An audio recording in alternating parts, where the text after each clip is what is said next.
So I'm gonna try this again. I was doing this recording and actually got to be about a third of the way through, and then I think my computer got all locked up. Actually, my webcam did. So we'll try this again. Um, so we're gonna do this quick session of 21 questions. It's not quite 21 tonight. The VMAs are on and all that, so we know that Dani doesn't quite well compete with like Jay-Z and Kanye, and I think Beyonce's even pregnant. So so we'll deal with what we got and keep going. I wanted to do it early because we've got the holiday weekend coming up and all that kind of stuff, and so I just want to go ahead and get it out of the way. So here we go.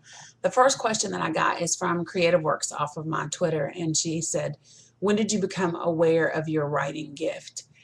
And I don't really know. I don't know that you ever become aware and be like, "Oh, I have a gift."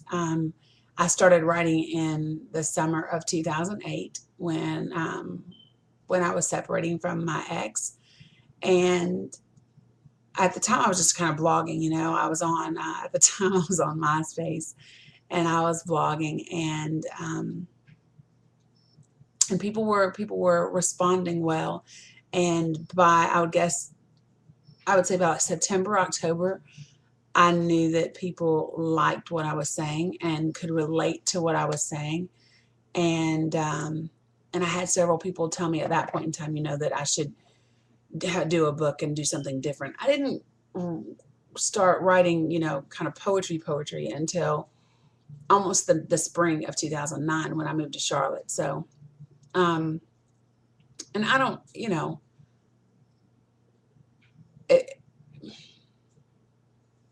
I don't know if it's a gift. Amen. Thank God, and I'm glad people get it. I at the time was just expressing what my brain was digesting at the time, and people seemed to get it. So that would have been 3 years ago in July. So there's your answer.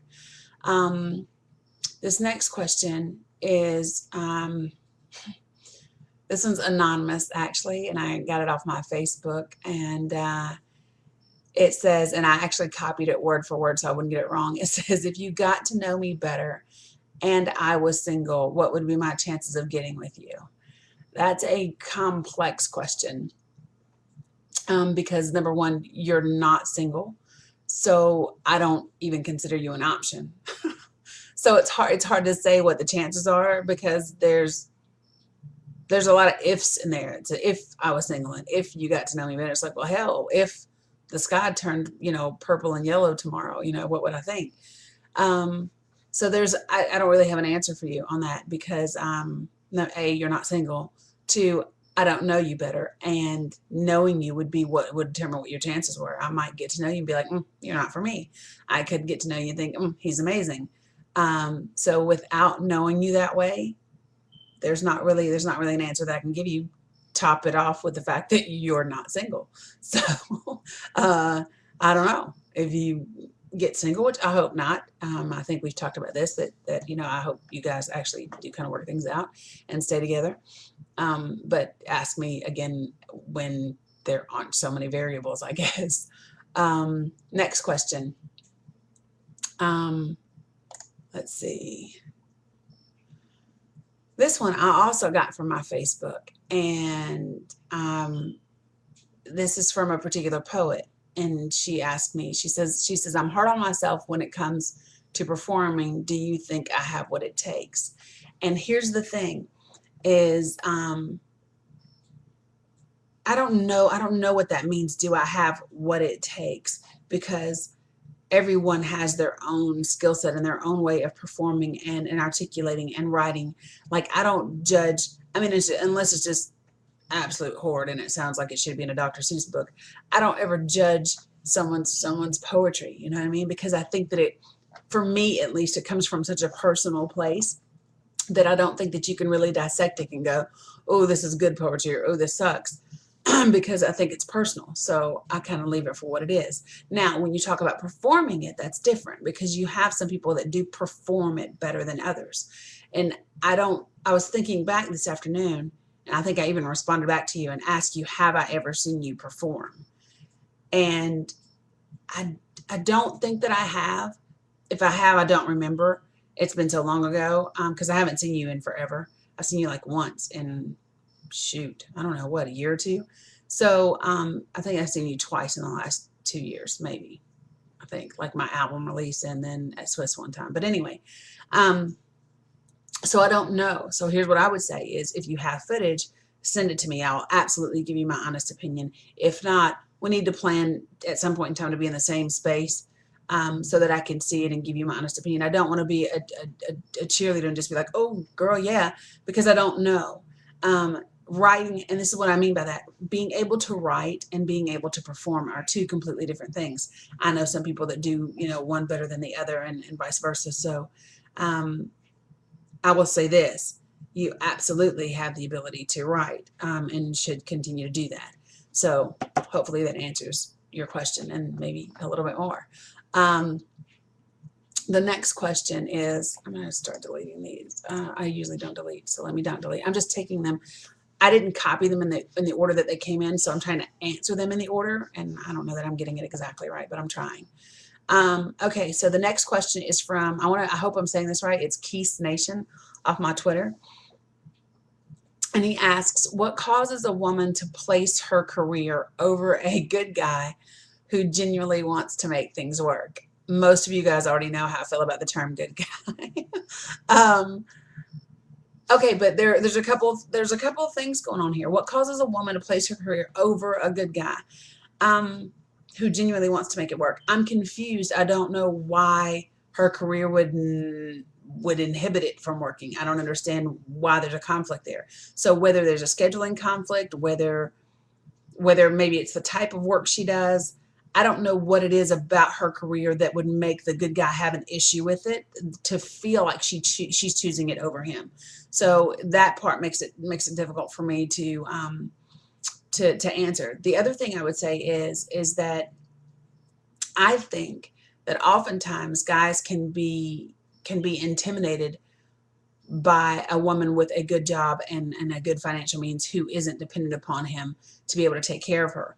And I don't think that men should expect women to put their careers second to them, which used to be the tradition, just to make it work. In marriages, completely different, because everybody has to compromise to make it work. But we live in a society where, I hate to say it, but 60 to 70% of all marriages and relationships fail. I don't know that you can realistically say to a woman, hey, listen, put your career on the sidetrack and let's hope that we're the 3 out of 10 that actually makes this thing work. So, I don't know. I don't know. There's a couple things in that question. So, do I think that there has to be compromise in any relationship? Absolutely, I do. I don't know what it would be to make somebody feel like you're choosing your career over them. I don't know. I can tell you this. Let me answer it this way.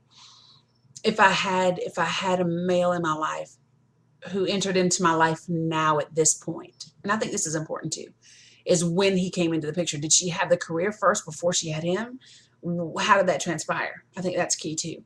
Because if I had a man who came into my life at this point in time who said, hey, I love you, I want to make it work, I want to whatever, but you got to give up that writing thing that you do, I'd be like, well, deuces, because this is a part of who I am. So if you love me, you have to love it too. And to me, if you love me, then you would not be asking me to give up something that is such a significant part of me, if that makes sense. So that's another part of this question that I don't know the answer to, like when he came into the picture and did she have the career first? So I can't really give you a heads up answer for that, okay? And it looks, guys, I keep looking back at the questions because I keep rereading them as I answer you. So, don't think I'm not like paying attention, because I am, but okay, so next question. This is from Mr. Adams, and he says, what's a turn off to you in a man? Do you want them in like do you want them in the order of least acceptable? There's several things that are a turn off in a man, and it's funny because there's a balance. while I would say that insecurity in a man is a huge turnoff, I would also say that an overly arrogant man is a turnoff to me. Confidence is so different than arrogance, and so I love confidence. I love strength. Um, don't like conceit and arrogance, and whatever. See the mannerism. I don't like that. Um, I don't like a man who talks about what he has or what he can do. I prefer a man just show me who he is. Um, and I don't like a man who waits for me to lead him where he wants to go.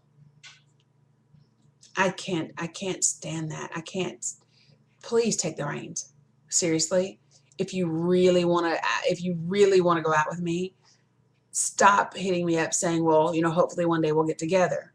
It's not how it works. If you really are asking me out, you say, hey, Dani, what are you doing this Saturday at 7 o'clock? I thought we'd go catch dinner and I want to go see a movie. That is a real legitimate, hey, I'm asking you out. Not just saying, hey, I'd like to get up with you one day. I hope we meet up. I'd love to see your face one day. Well, hell, I'd love $1 million and, to be in Spain, but that's not reality. So, I cannot, it's a complete turnoff for me when a man can't lead. Ugh. So anyway, that was a pretty viral reaction, wasn't it? But anyway, there's the answer to your question. Next question is,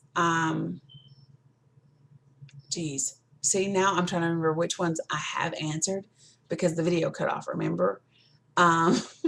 Geez. I don't think I've answered this one yet.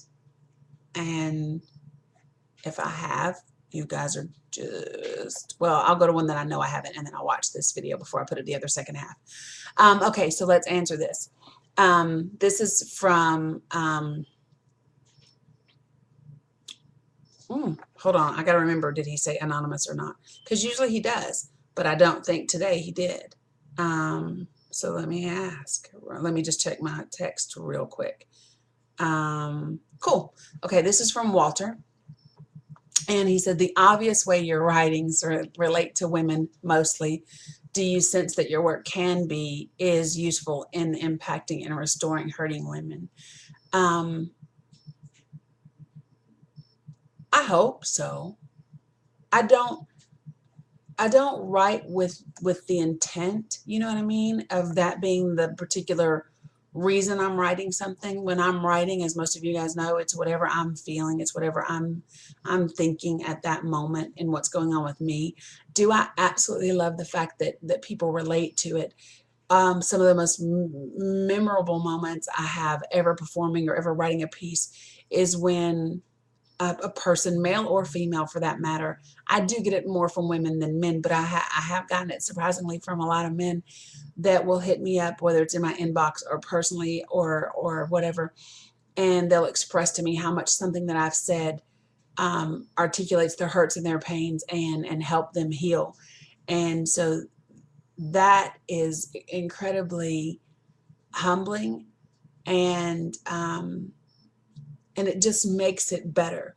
I love doing what I do, but the idea that it actually helps somebody else is amazing. So do I sense that it can be or is useful? I don't know. Have people told me that it is? Sure. And am I grateful? Absolutely. So there's the answer to your question, Walter. Let me see. Okay, so this video is going to cut off in 30 seconds. So I'm going to go ahead and stop it here. I'm going to preview it so I can see which ones I have asked, cross them off my list, and then I will do the second set here in just a second, okay? So see you in a minute.